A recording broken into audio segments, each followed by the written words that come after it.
ओम शांति 1/4/2023 की मधुर महावाक्य। मीठे बच्चे, लक्ष्य सौंप से आत्मा रूपी वस्त्र को साफ करो। अंदर में कोई भी मेल नहीं रहनी चाहिए। प्रश्न: पुरुषार्थी बच्चे कर्मों की किस गुह्य गति को जानते हुए पुरुषार्थ में सदा तत्पर रहते हैं? उत्तर: आत्मा पर अनेक जन्मों के पाप कर्मों का बोझ है। अनेक कड़े संस्कार है। उन संस्कारों को बिगर योग के परिवर्तन नहीं किया जा सकता। आत्मा पाप कर्म करते करते बिल्कुल मैली हो चुकी है, इसीलिए इसको साफ करने की मेहनत करनी है। वह याद के सिवाय साफ नहीं होगी। याद में तूफान भी आएंगे, लेकिन कितने भी तूफान आए वह पुरुषार्थ में सदा लगे रहेंगे। गीत: मैं एक नन्हा सा बच्चा हूँ। ओम शांति। अब जो आकर के बाप के बच्चे बनते हैं वह खुद ही कहते हैं, हे बाबा, मैं अभी नया छोटा बच्चा हूँ। कोई 1 मास का है, कोई 8 रोज का है। यहाँ तो सब छोटे हैं ना। नए बच्चे कहेंगे हम छोटे हैं। कोई को 20, कोई को 15 वर्ष हुए हैं। वृद्धि को पाते रहते हैं। कहते हैं, बच्चा तो बना हूँ परंतु हूँ छोटा बच्चा। हमको भी अपना वर्षा दे देना या हमारे ऊपर भी ज्ञान वर्षा करना। ज्ञान वर्षा तो होती है ना। इनको भाग्यशाली रथ कहा जाता है, जिसने ज्ञान गंगा लाई व ज्ञान अमृत लाया। इनके नाम बहुत हैं। भागीरथ भी हैं, अर्जुन भी है, दक्ष प्रजापति भी कहते हैं। है तो एक ही प्रजापिता जो सभी को लक्ष्य देते हैं। बहुत बच्चे आते हैं जिनके वस्त्र बिल्कुल मैले पुराने हैं। कोई कपड़े कैसे हैं, कोई कैसे हैं। कोई तो ऐसे सड़े हुए हैं जो धोने से एकदम फट पड़ते हैं। बाप कहते हैं, यह धोबी घाट कितने वर्षों से चलता आ रहा है। कपड़े धोते ही आए हैं। कोई तो अच्छे हो गए हैं, कोई को तो कितना भी साफ करो फिर भी मेले के मेले रह जाते हैं। ज्ञान की सोटी जोर से लगाओ तो फट पड़ते हैं, भाग जाते हैं। जो साफ नहीं होते, शुद्ध होकर औरों को शुद्ध नहीं बनाते, तो समझा जाता है इनकी तकदीर में नहीं है। जो खुद अच्छे बन जाते हैं वो औरों के भी कपड़े धोते रहते हैं। यह धोबी घाट भी है। आत्मा प्योर होने से फिर शरीर भी प्योर मिलता है। सांवरे से गोरे बन जाते हैं। सांवरे तो इस समय सभी हैं। बाप तो आए हैं बिल्कुल ही शाहन का व शाह बनाने, क्योंकि पाप आत्मा तो सब है ना। इस जन्म का तो पता लग जाता है, आगे के जन्मों का पता नहीं पड़ता है। समझाते हुए भी फिर भी नहीं समझते, नहीं सुधरते, तो समझा जाता है शायद आगे कोई पतित होंगे जो संस्कार सुधरते नहीं। जैसे गर्म तवे पर पानी पड़ते ही सूख जाता है। भगवान आकर लक्ष्य सौंप से साफ करते हैं। हर एक की नब्ज देखी जाती है। बाप तो बिल्कुल सहज समझाते हैं, बच्चे मुझे याद करने से आत्मा प्योर होती जाएगी। नष्ट मोहा भी होना है। मोस्ट विलव्ड बाप है। आधा कल्प भक्तों ने भक्ति की है, द्वापर से लेकर। वही फिर देवी देवता बनने वाले हैं, मालूम पड़ जाता है। बाप कहते हैं, उठते बैठते मुझ बाप को याद करो। जैसे कुमार कुमारी की सगाई हो जाती है तो 1-2 की याद रहती है ना। यहाँ तो साजन को और ही छोड़ भागंती हो जाते हैं। जो साजन स्वर्ग का मालिक बनाते उनको याद ही नहीं करते। ऐसे और कोई कह ना सके। मैं कल्प पहले मुआफिक अजामिल जैसे पापी आत्माओं का उद्धार करने आया हूँ। कोई का कपड़ा अच्छा है, कोई का मेला है। स्त्री कहती है, बाबा हमको पवित्र शुद्ध बनाओ। पुरुष फिर कहते, मैं तो विकार बिगर रह नहीं सकता हूँ। झगड़ा पड़ जाता है। अबलाओं पर कितने अत्याचार होते हैं। जो पवित्र नहीं बनते वो कितने विघ्न डालते हैं। सन्यासियों को तो कोई रोक नहीं सकता। गवर्नमेंट भी कह नहीं सकती कि तुम्हारे बाल बच्चे की संभाल कौन करेगा। यहाँ इस पर झगड़ा होता है। एक पवित्र बनते, दूसरा फिर अजामिल पापी रह जाते। जो पक्के निश्चय बुद्धि बन जाते वो कोई की परवाह नहीं करते, बिल्कुल ही नष्टमुहा हो जाते हैं। राजाई को भी ठोकर मार देंगे। भक्ति मार्ग में मीरा का मिसाल है।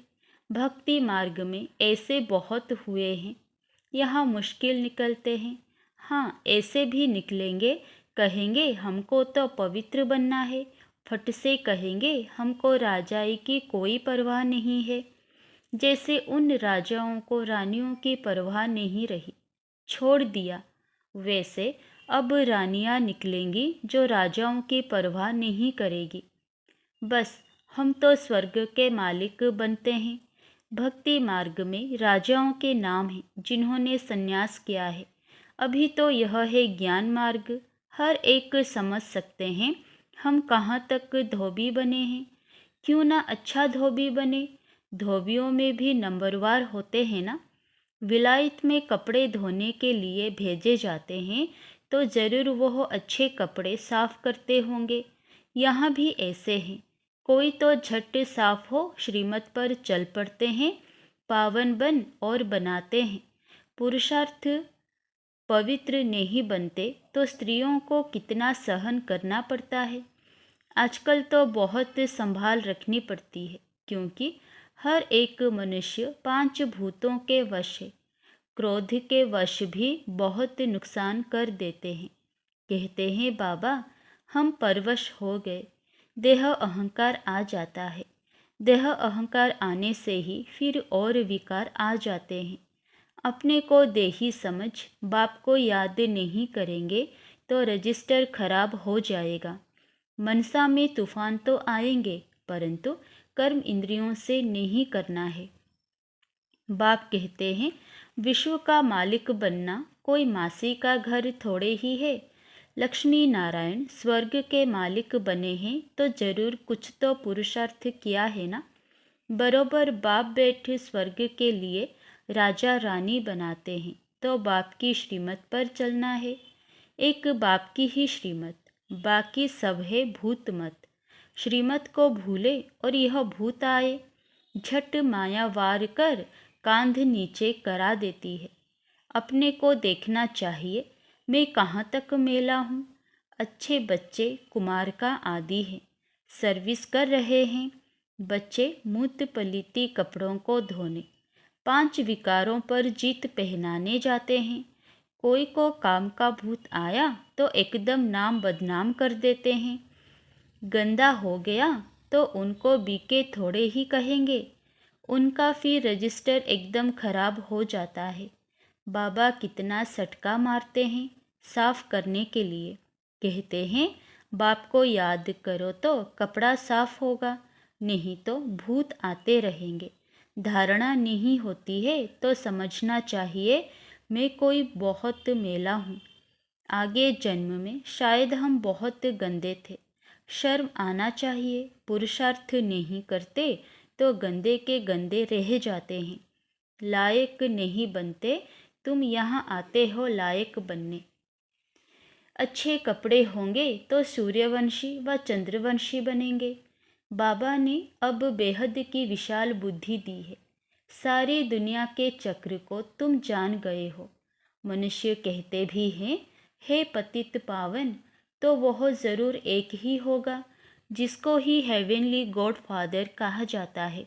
वह है निराकार। 5000 वर्ष हुए जबकि यह धोबी घाट निकला था। बाप कहते हैं 5-5 हजार वर्ष बाद धोबी घाट भारत में ही बनाता हूँ। इस योग से तुम एवर पावन बन जाएंगे। फिर 21 जन्म तुमको पतित होना नहीं है। वहाँ माया है नहीं। पावन बनने बिगर तुम वैकुंठ जा नहीं सकेंगे। प्रजा तो बहुत बनती है, परंतु इसमें राजी नहीं होना चाहिए। गाते हैं तुम मात पिता हम बालक तेरे, तुम्हारी कृपा से राजाई के सुख घनेरे पाए, ना कि प्रजा के, यह तो है ही दुखधाम। भल धनवान है क्योंकि अच्छे कर्म किए हैं, यह है लौकिक राजाई, स्वर्ग की है पारलौकिक राजाई। दोनों कैसे मिलती हैं यह भी तुम बच्चे जानते हो। बाप कहते हैं मेरी श्रीमत पर चलने से फिर 21 जन्म तुम सजाएं नहीं भोगेंगे। ऐसे नहीं धंधा आदि छोड़ यहाँ बैठ जाना है। बच्चों की तुमको पालना करनी है, तुम्हारी रचना है। धंधा धोरी में घाटा व फायदा तो होता ही है। सतयुग में तो है प्रारब्ध, वहाँ घाटे आदि की कोई बात नहीं। यहाँ तुम श्रीमत से इतना फायदा करते हो जो 21 जन्म घाटे की कोई बात नहीं। पूरा ज्ञान ना लेने से फिर दर्जा कम मिलेगा। श्रीमत पर चलने से नष्टमुहा बनते हो तो अच्छा ही पद पा लेते हो। उनका मान यहाँ ही होता है। नंबरवार राजाई मिलनी है तो फॉलो करना चाहिए माता पिता को। मदर फादर कर्म सीखते हैं और सिखलाते हैं। कहते हैं श्रीमत पर चलो, विकारों में ना जाओ, परहेज पर चलो, युक्तियाँ बहुत बतलाते रहते हैं। अविनाशी सर्जन बाबा है, बाकी सब है पेशेंट्स। तुम मददगार बनते हो, तुम हो नायब सर्जन नंबरवार। सबसे तीखा अविनाशी सर्जन शिव बाबा एक ही है। सर्जनों में नंबरवार होते हैं ना। कोई तो लाख भी कमाते, कोई तो अपना पेट भी पूरा नहीं भर सकते, कोई चलते चलते बाप का हाथ छोड़ देते तो उनके लिए कहेंगे ना यह छी मैले कपड़े हैं। बहुत जन्मों के संस्कार खींचते हैं ना, फिर ज्ञान धारण नहीं कर सकते। ज्ञान का रंग चढ़ता नहीं, यह भी ड्रामा। बाबा आते ही हैं सुख देने लिए। साधुओं को भी निर्वाण धाम अपने सेक्शन में भेज देंगे। भारत का जो आदि सनातन देवी देवता धर्म है वह प्राय लोप हो गया है। अपने धर्म कर्म से भ्रष्ट हो गए हैं। देवी देवता कहलाने वाला कोई रहा नहीं है। ना हो तब तो मैं आकर स्थापन करूं, तो जरूर और भी धर्म की आत्माओं को वापस ले जाना पड़े। मनुष्य मुक्ति धाम में ही जाना चाहते हैं। बाप कहते हैं मैं इसके लिए ही आया हूँ। तो बच्चों को अपने से पूछना चाहिए, क्या आगे हम बहुत पतित थे जो धारणा नहीं होती? मम्मा बाबा के तख्तनशीन बन नहीं सकते तो जाकर दास दासी बनेंगे। बाबा कहते हैं मैं पतितों को पावन बनाने आया हूँ।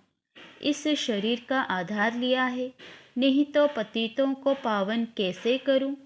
तुम बच्चे कहेंगे बाप द्वारा हम सो देवी देवता पावन बन रहे हैं। अभी बने नहीं है, पुरुषार्थी हैं। श्रीमत पर चल श्रेष्ठ बनना है। यह नॉलेज बाप ही देते हैं। नॉलेजफुल एक गॉड फादर को कहा जाता है। वही सारे ब्रह्मांड, मूल वतन, सूक्ष्म वतन, स्थूल वतन, सृष्टि के आदि मध्य अंत का समाचार सुनाते हैं। तुम भी नॉलेजफुल बन जाओ। कोई तो नॉलेजफुल बन जाते हैं, कोई तो बिल्कुल धारणा नहीं करते। समझेंगे उनकी तकदीर में नहीं है। अच्छे बच्चे बड़ा अच्छा पुरुषार्थ करते हैं, बाकी घरवार तो संभालना ही है। शुरू में इन्हों की 14 वर्ष भट्टी रही। कपड़े धोते धोते कितने अच्छे गोरे बन गए। कोई टूट पड़े, कोई मेले के मेले ही रहे।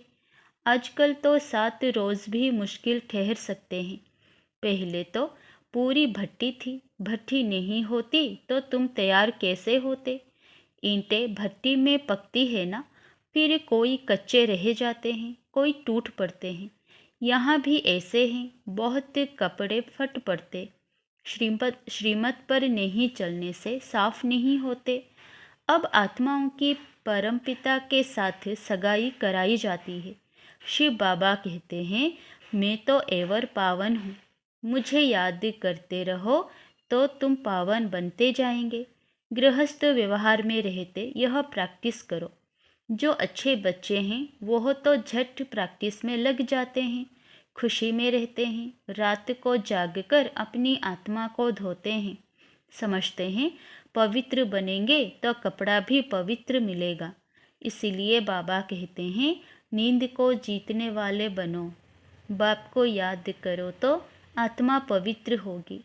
अमृत वेले का समय अच्छा है, उसी समय याद करने की राय देते हैं। नींद आए तो आँखों में तेल लगा लो, मतलब पुरुषार्थ करो। श्रीमत मिलती है याद करो, भल माया तूफान लाए तो भी तुम बाबा को याद करो। अच्छा, मीठे मीठे सिकिलधे बच्चों प्रति माता पिता बाप दादा का याद प्यार और गुड मॉर्निंग। रूहानी बाप की रूहानी बच्चों को नमस्ते। धारणा के लिए मुख्य सार। 1 नंबर, श्रीमत पर पूरा निष्ठ मुहा बनना है, परहेज और युक्ति से चलना है, रजिस्टर खराब होने नहीं देना है। नंबर 2, नींद को जीतने वाला बन अमृत वेले विशेष आत्मा को साफ बनाने के लिए बाप की याद में रहना है, ज्ञान योग से आत्मा को पावन बनाना है। वरदान, एक ही संकल्प में स्थित हो, महातीर्थ की प्रत्यक्षता करने वाले जिम्मेवार आत्मा भव। यह आबू विश्व के लिए लाइट हाउस है। इस महातीर्थ की प्रत्यक्षता करने के लिए सर्व ब्राह्मण बच्चों का एक ही संकल्प हो कि हर आत्मा को यहाँ से ठिकाना मिले, सबका कल्याण हो। जब यह शुभ आशाओं का दीपक हर एक के अंदर जगे, सबका सहयोग हो, तब कार्य में सफलता हो। सबके मन से यह आवाज़ निकले कि यह मेरी जिम्मेवारी है। जब हर एक स्वयं को ऐसा जिम्मेवार समझेंगे, तब प्रत्यक्षता की किरण अब्बा के घर से चारों ओर फैलेगी। स्लोगन, अंतर्मुखता की विशेषता को धारण कर लो तो सर्व की दुआएं मिलती रहेगी। अच्छा, ओम शांति।